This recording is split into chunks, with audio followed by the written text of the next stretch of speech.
Hello, my name is Lucy and I'm 42 years old. I've been reflecting on a particularly difficult time in my life that began when I decided to end my marriage to Jack. It became increasingly clear that we simply weren't meant for each other. His childish and immature behavior constantly frayed my nerves, and the thought of being tied to him for life felt less like a partnership and more like a sentence. However, the strain in our marriage wasn't entirely due to Jack. His mother, Olivia, played a significant role in my distress from the very beginning. She made it clear that I would never meet her high expectations for her son. Her relentless criticism and subtle undermining eroded my confidence, making me feel like an outsider in my own home. I recall countless evenings returning home from work yearning for peace, only to find Jack absorbed in his video games, completely disregarding me and our shared responsibilities. Any attempt I made to voice my frustrations was met with indifference. Jack, I've had a tough day, could you help out with some chores? His typical response was dismissive. Later, I'm in the middle of this game. This disregard extended beyond our daily lives. He even forgot our anniversary, brushing it off when confronted with a casual "it's just a date, we can celebrate some other time." Another time he invited his overbearing mother over without informing me, turning what I had hoped would be a peaceful weekend into an unwelcome family gathering. "She's my mom, Lucy. She can come whenever she wants. They'll be uptight," he said. Discussing financial planning was another sore spot. Talking about budgeting or savings with Jack felt like conversing with a child. "You worry too much, Letun. Just enjoy our money. We'll figure it out later," he would argue. These examples only scratched the surface of the deep-rooted issues in our marriage, or my concerns were routinely dismissed and my feelings invalidated at family gatherings. Olivia took pleasure in belittling me, never missing an opportunity to criticize my appearance or even my cooking. I remember one evening, after spending hours preparing a meal I ate for a little appreciation, "Olivia, I spent hours on this dinner. I hope you enjoy it." Her response was sharp and cutting. "Well, let's see if it's even edible. I can't trust your cooking." Another instance involved a new dress I was excited about. "Olivia, I found this beautiful dress that I think would look great on me." Her reply was equally dismissive. "Oh sweetie, that dress is far too revealing for someone your age. You don't want to embarrass yourself, do you?" And when I tried to assert my parenting style, she was just as dismissive. "Olivia, I would appreciate it if you didn't criticize my parenting decisions. I know what's best for my children," she retorted. "Clearly you don't, or you wouldn't be making such foolish choices. Honestly, what is wrong with you?" When I shared my efforts to adopt a healthier lifestyle, hoping for support, she belittled me. "Oh please, you're wasting your time with all that exercise and dieting. You'll never look as good as me." Her justification was blunt. Whenever I asked her to stop making snide remarks about me to others, she responded with, "I'm just telling the truth. Dear people should know what they're dealing with when it comes to you." Olivia's constant belittlement and disparaging comments became a relentless source of stress, undermining any positive aspects of my relationship with Jack. The breaking point came when I realized I deserved more than this toxic dynamic.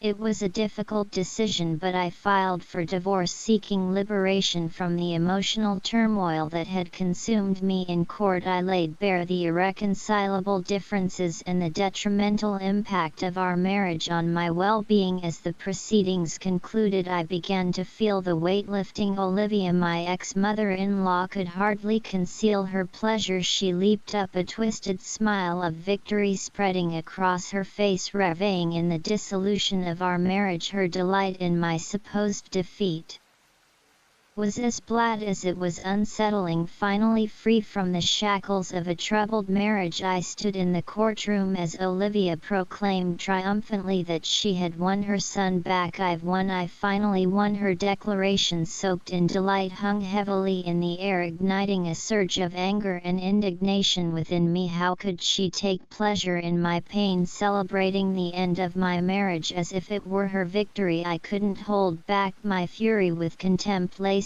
my voice, I confronted her, exposing the miserable and pathetic person she truly was. Instead of faltering, Olivia only laughed, a cold, mocking sound that echoed through the courtroom. It was a cruel soundtrack to the closing of a chapter that had brought me nothing but distress. It served as a stark reminder that some people revel in the downfall of others, their joy twisted by bitterness, but her laughter only fueled my resolve to move beyond the toxicity that had walked out of that courtroom. I left behind the ruins of a failed marriage and a toxic relationship. Determined to reclaim my life, I vowed to reclaim my life and pursue the happiness that had long eluded me. Olivia's mocking joy highlighted the struggles I had endured and the inner strength I had discovered. No longer would I allow the judgments of others or the cruelty of those intent on belittling me to define my worth. I was determined to rise above the bitterness and embrace the freedom that lay ahead. With each step I took, I embarked on a journey of self-discovery and healing, committed to building a life that reflected my true value. The road ahead was uncertain, but I face it with unwavering resolve. The path to happiness might not be straightforward, yet the struggles and hardships I have faced have forged resilience within me. It was time to leave behind the drama, toxicity, and emotional scars, stepping into a future brimming with hope, self-love, and the promise of brighter tomorrows. Unfortunately, the story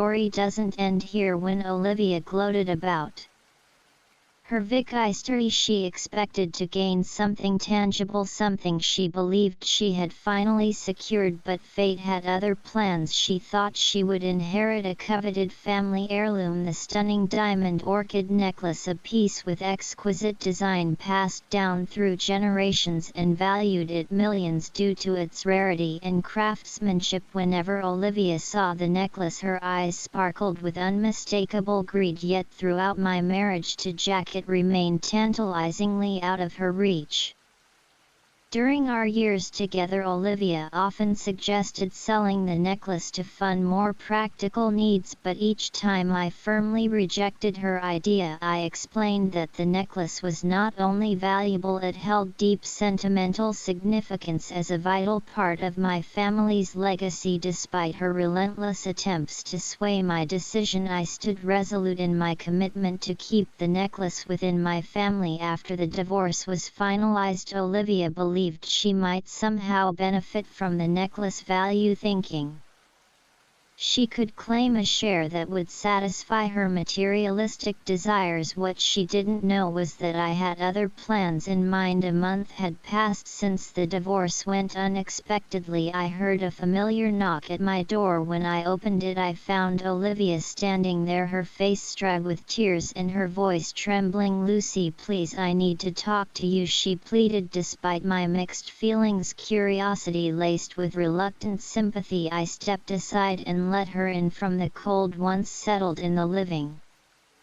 room, I encouraged her to share what was on her mind. Through her sobs, Olivia struggled to articulate her thoughts, revealing the collapse of her carefully laid plans. "My plan, it failed, Lucy. I thought I'd finally have what I wanted, but everything has gone wrong." With a hint of skepticism, I pressed her for details, intrigued by her apparent defeat. "What plan are you talking about, Olivia? Why are you so upset?" Taking a deep breath, Olivia tried to compose herself. "I thought that after the divorce Jack would be entitled to half of her value. She confessed her scheme had hanged on manipulating her son to secure a piece of my family's treasure, a plan now clearly in ruins. I thought I had triumphed, but then Jack dropped a bombshell that shattered all my hopes. Curiosity mixed with a dose of satisfaction urged me to lean in closer. So what did Jack reveal, Olivia? I'm listening, wiping away her tears, her voice filled with regret and disbelief. She said he told me he forgot to mention a prenuptial agreement he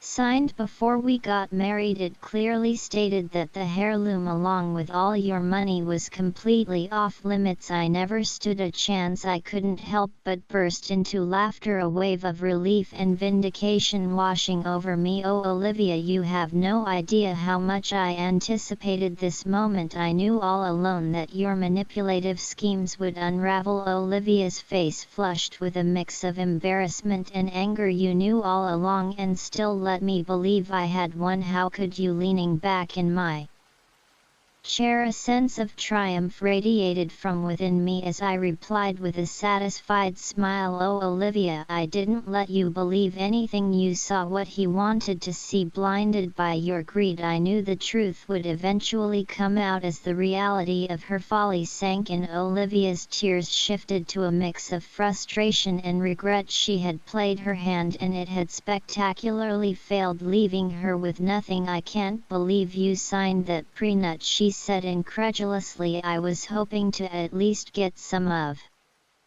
your money after the divorce. Olivia, I signed the prenup precisely for situations like this. I anticipated a time when someone might try to take what's rightfully mine. You were never really about being a good wife, or you. How could you do this? She asked, her voice trembling. This isn't about being the good wife, Olivia. It's about protecting myself and my assets from manipulative people like you. I had the fork to secure my future, I explained, unapologetic. But I need the money, Lucy. I'm desperate, she pleaded, her desperation evident. That's not my problem, Olivia. You made your choices and now you have to deal with the consequences. It's time for you to leave my house. You're so cruel and selfish, she shot back. I'm not the one who tried to deceive and manipulate for personal gain. You reap what you sow. Now please leave the room. Fell into an uncomfortable silence punctuated only by Olivia's sobs. The weight of her failed schemes filled the space, serving as a stark reminder of the consequences of her actions. As the reality of her situation dawned on her, Olivia faced the painful truth. Her greed and deceit had left her with nothing. Despite her predicament, I remained firm, resolute in defending my rights and protecting what was rightfully mine. My experiences had taught me that trust and love should not blind one to the potential for betrayal. As Olivia prepared to leave, her expression reflected a mix of anger and resignation, the bitterness of her choices hanging heavily in the air. With a resentful tone she spat out, you call me heartless, Olivia? Reflect on how you treated me throughout my marriage to Jack. You were the one who was vindictive, cruel and manipulative, I retorted. You're exaggerating. I never treated you badly, she protested defensively. Oh really? Shall I remind you how you purposefully excluded me from family events, belittled my achievements and spread rumors about me? You seem to relish my distress. I did no such thing. You're just trying to paint me as the villain. Olivia's voice grew more desperate. Enough of your lies and manipulation. Leave my house now or I will call the police. I'm giving you an ultimatum, I declared firmly. Please Lucy, just give me some money. I need it, Olivia pleaded desperately. You have 50 seconds to leave my property. This is your last chance. You can't do this to me, Lucy. I'm family, she protested. Good riddance, Olivia. As the seconds tick away, her face twisted with anger, disbelief and defeat. Realizing that her manipulative tactics have failed, she turned and walked toward the door. The tension in the air was palpable as she exited, leaving behind a trail of regrets and the consequences of her actions. A blend of relief and liberation washed over me as I stood tall, having cut ties with toxicity and reclaimed my independence. The next day, as if on cue, another figure from my past emerged, seeking reconciliation. "What do you want, Jack?" I asked sourly. "Lucy, I need your help. I'm in a tough spot right now and I was hoping." "Save it, Jack. I don't want to hear your excuses. You dare to call instead of facing me like a man. How cowardly can you be? I thought it would be better this way." "Lucy, please just hear me out." "All right, Jack, I'm listening," I said, bracing myself for what was to come. "Why don't you start by explaining how you constantly belittled my ambitions, mocked my dreams, and made me feel like I was never good enough? Do you even remember any of that?" "I don't know what you're talking about, Lucy." "Sure, we had our disagreements." "Disagreements?" I interrupted, my voice rising. "I call it emotional abuse. You tried to undermine me at every opportunity, hoping to break my spirit. Well, guess what? I'm done with it. I deserve better." "Lucy, please, I'm sorry for everything. I'm in a tough spot right now and I thought maybe it's funny." "Jack," I cut him off, "you agreed to the prep. Here you are begging and sniveling. Didn't you know what you were signing, or did you just assume you change my mind later?" "I did fully understand it back then. I just knew that I loved you," he stammered. "Cut the crap, Jack. You always had an angle and now you're out of options." "Lucy, I don't know what to say yet." "I figured as much. You've always been at a loss for words when it matters. Listen to me, Jack. This is the last time I'll say this. If you try to contact me again, I will get a restraining order. Do you understand?" "But Lucy, no, Jack, it's over. Goodbye." With that, I hung at the phone and deleted his number, feeling the sense of finality wash over me. I was finally free from both him and Olivia, and the relief was palpable as I reflected on the journey I had traveled since the end of my tumultuous marriage. A profound sense of contentment washed over me. I found myself in a much better place, both mentally and emotionally, as if a heavy weight had been lifted from my shoulders, allowing me to breathe freely again. Life had taken some unexpected turns, but now I was relishing the joys it had to offer, fully embracing my newfound independence. I ventured back into the dating world, meeting new people and experiencing the exhilarating excitement of romantic connections. Throughout it all, I learned to value my worth and refused to settle for anything less than the love and respect I deserved. Beyond the thrill of new relationships, I found solace and empowerment in sharing my story. The journey I endured during my marriage inspired me to write a memoir recounting the trials and tribulations of my past. It stands as a testament to the strength I discovered within myself, a story of overcoming adversity and finding empowerment in the aftermath of a challenging life chapter. I unearthed a profound strength that serves as a beacon of hope, compelling me to share it with others who have walked similar rugged paths. My writing emphasizes the critical importance of self-love and the courage needed to escape damning relationships. As I move forward, I can hear the distant rumblings of discontent from my ex-husband and former mother-in-law, their envy unmistakable as they observe my blossoming success and well-being from afar. Their miscalculation of my inner fortitude has left them grappling with the repercussions of their actions. While I've distanced myself from their toxicity, their attempts to tarnish my reputation persist. Olivia and Jack have made a few feeble attempts to discredit me, trying to drag me down to the level of despair, yet I remain unshaken and undeterred, firm in my resolve to take legal action against their defamatory statements. Their provocations only fuel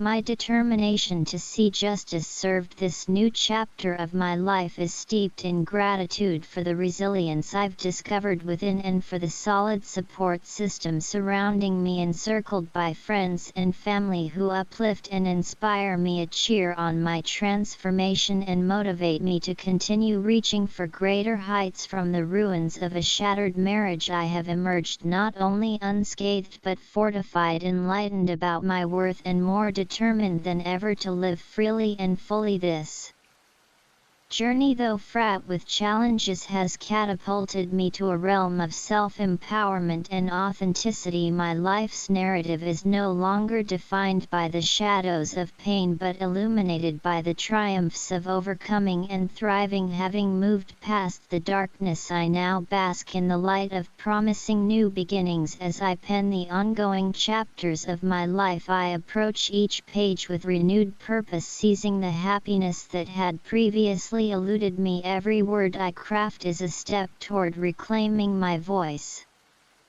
my power and my essence. My quest for revenge was never about stooping to their level but about ascending beyond it, showcasing the robustness and elegance inherent in my spirit. I am Lucy, reborn from adversity like a far rising from the ashes, ready to soar to unprecedented heights and leaving the remnants of my past far behind in the dust.